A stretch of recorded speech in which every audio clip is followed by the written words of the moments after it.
Today we're learning how to do one-by-one striping in flat knitting. Normally with flat knitting you're not able to do one-by-one striping because you need to go down and back every time before you switch colors, and that would only allow you to do stripes in multiples of 2 rows at a time.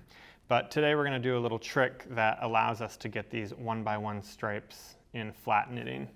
So the tool that you need in order to do this is a circular needle. Normally when you're working flat, you don't need to work on a circular needle, you can work on straight needles.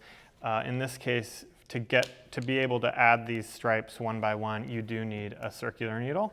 So you can see I've already started here. I started working my swatch in the gold, and then I joined my blue yarn in, and I've been working already in a one-by-one stripe. You can start this at any point in a project. If you had been working 10 inches of gold and you need to switch to another color, or you need to transition to another skein, you can just pull that skein in whenever you're ready. So I've just worked a gold row, as you can see. So my next row is going to be blue. Both of my yarns are coming off the right as I have right side facing. That's how you would be normally starting this technique. That's how I started down here when I incorporated the blue. I had it coming in on a right side row. And here's how we do it. I am going to work across the right side with the blue as I normally would when I'm switching colors.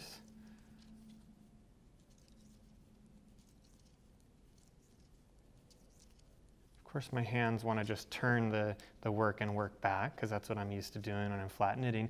However, you can see if I know I need to make a yellow stripe now, my yellow working yarn is over here, and my current working yarn is where I just left it. So this is why we need a circular needle, because we're going to take all your stitches and slide them across back over to the other side of the needle, and look at that. We're ready to work again another right side row, and the gold yarn is here waiting for us. So I'm going to do that. Start again, knit across. So I've basically just worked a pair of right side rows. First right side row in the blue, second right side row in the gold.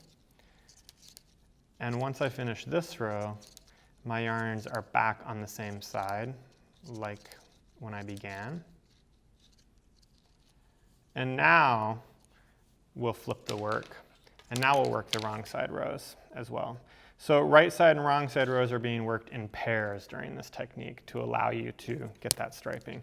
I really love how one-by-one striping looks on both the right side and the wrong side. You can kind of see how it's different, but both look pretty cool. So now I'm ready again for a blue stripe. As you can see, it's the opposite color from the one that I have my live stitches. So in this case, now we're on the wrong side. I'm going to purl across my row instead of knitting as I would normally. Getting here to the end of the row again. I'm going to do the exact same thing I did when I was working the wrong side. I'm going to leave my blue yarn here, slide my stitches across my circular needle to the other side so that I'm ready again to work with the gold. Pick that up again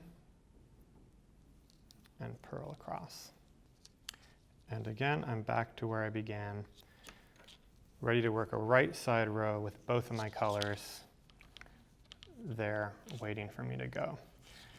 So you can see I basically am working in increments of a 4-row repeat. Right side blue, right side gold, flip, wrong side blue, wrong side gold, and so on and so forth for as long as you're working in striping. If you're using this technique to shift between one skein and another to blend your colors, you don't need to do much more than what I've done here. It's really personal preference, but usually 6 to 8 rows is enough to give you a deep enough transition point that you'll get a softer transition between colors. One other thing that I'd like to show you is that this technique is not only usable for one-by-one stripes, but any kind of uneven striping that you'd like to do when you're in flat knitting. It frees you up from needing to do all of your stripes in increments of 2, down and back. So you can see this other swatch that I've done is a proportional stripe. So this is another way of blending color. I started here with gold and I ended with blue. So I worked 4 rows of the gold, 1 row of the blue, then 3 rows of the gold, 2 rows of the blue, 2 rows of the gold, 3 of the blue, 1 of the gold, and then 4 of the blue. So if we look at just the gold, I'm going 4, 3, 2, 1, and opposite with the blue, 1, 2, 3, 4.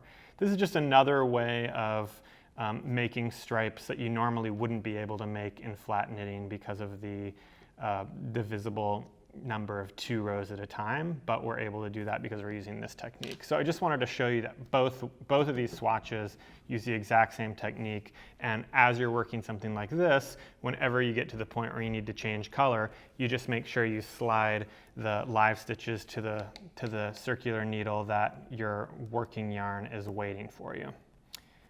So there's a couple different ways of using this technique. The first is obviously just a design technique. If you were wanting to make a fabric that had a 1x1 stripe and it wasn't a circular knitting project, you would need to use this trick. But another place that this tool is used very well is when you're changing skeins in a project. If you're working with a hand-dyed yarn or a tonally dyed yarn, or even if it's just it can be good practice even from solid yarns to be overlapping a skein a little bit for an inch or so between changing from one to the other, just in case there's any dye variability from one skein to the next. This is a way of blending color so that you don't get a nice crisp line of break between your first skein and your second skein.